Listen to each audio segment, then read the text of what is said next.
Good morning and welcome to Train Shed Tuesday. Not a lot to talk about this week, as I think I said in the last video. Had to get up to Guildford and bring Doug home from uni, so I haven't got a lot of model railwaying done, but a few bits, and I've got a couple of new plans to talk about. So stick with us. I have weathered another steam loco. I enjoyed the other one. This is one of my oldest locos actually. This came from Classic Rail about 10 years ago for 12 quid. It originally came from the Hornby battle set, I think, so it already had a matte finish and a bit of weathering. But what I've done is I've done the usual, different washes and some dry brushing, especially in the top, the shirt. It's also a particularly good runner. If I remember to change the points. It'll even run quite slowly over points.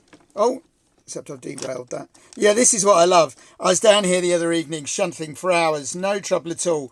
As soon as you press record, the gremlins start. Anyway, it's a particularly good slow runner even for one of these 040s. They are very Friday evening, if anybody knows the expression, job Hornby 040s.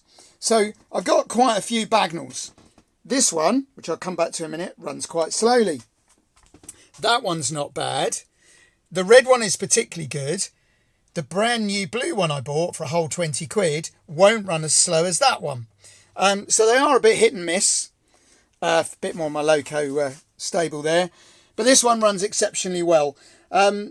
So I've also added some crew. I've never done that on loco before, so I've painted up driver, and there's a fireman the other side. And that just finishes it really for me. This is a mucky industrial layout. It needs mucky industrial locos. I've got the people and the crew just add to it. I am pleased with this one. I keep saying I'm going to take some photos and send it to one of the magazines. I might actually do it with this one. Who knows? So this Bagnall has been kicking around. It's also one of my older models. It's got a bit bashed. It's not worth trying to sell it. So I'm going to do some light weathering on this. I got my books on industrial locos out. I haven't got one down here. Otherwise, it's a guy called Gordon Edgar, and he did a whole series on industrial locomotives and railways around the country with some really nice colour images. And it's interesting that the diesels generally were kept in slightly better nick. And of course didn't get anywhere near as grubby because they weren't kicking out certain steam everywhere. So it's going to get a slightly more gentle weathering, bit of soot on the roof. I broke the cab roof, so that's going to be done to look rusty. But I am still enjoying running this layout. I also weathered up some old 040 coaches. It's quite subtle, so it doesn't show over much, but it's taken the plastic look off them. And they're going to be just right for the workman's trains for in there. And then I have another idea. So I quite like the idea of doing the layout I've just shown you from an end to end, but trying to do a kickback siding in doesn't leave you a lot of room, and it's got to be a kickback siding because of the way there's no passing loop. So I had another idea, which is to do two layouts, both shelf layouts, the same size, with a shelf layout in the middle, which is something I saw at an exhibition. You put the fiddle yard in the middle, non-scenic. And then I can run this as a country station. I can have a little 00 country terminus on the same board effectively as the industrial one, but with a fiddle yard in the middle, which would make quite an interesting exhibition layout because people could have a go at shunting one of two layouts with a fiddle yard in the middle. So that's another project I'm just working on. I had a rummage through my timber store there and discovered 3 shelf layouts. So I didn't actually need to buy any.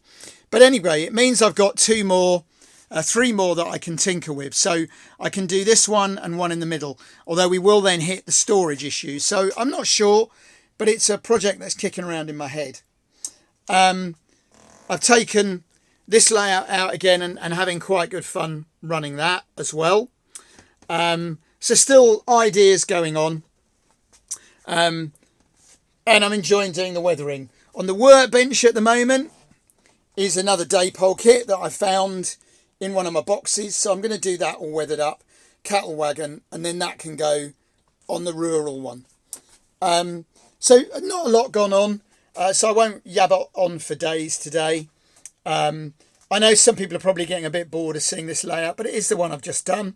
It's probably the nicest, certainly the nicest double O layout I've built, and probably one of the nicest looking that I've built. The shelf challenge is going really well. So I've uploaded another load of photos, another 6 layouts that people have sent me. If you're not familiar with the concept, have a look on the website. Have a look.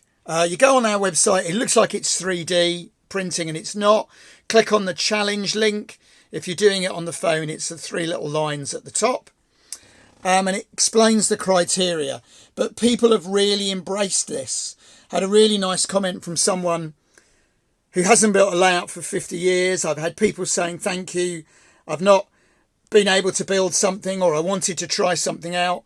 So it really seems to be taking off. So I'm pleased about that. I did have a nice night at Something Friday. Great club. 2 new members. Hi to Russell and Mike if you're watching this. I'm really enjoying going over there.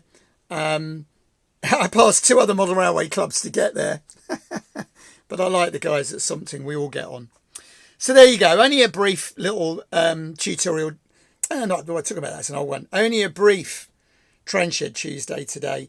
But I hope you're enjoying, as always, what we're doing. Hope you're enjoying what you're doing. And I'll do a longer video again soon.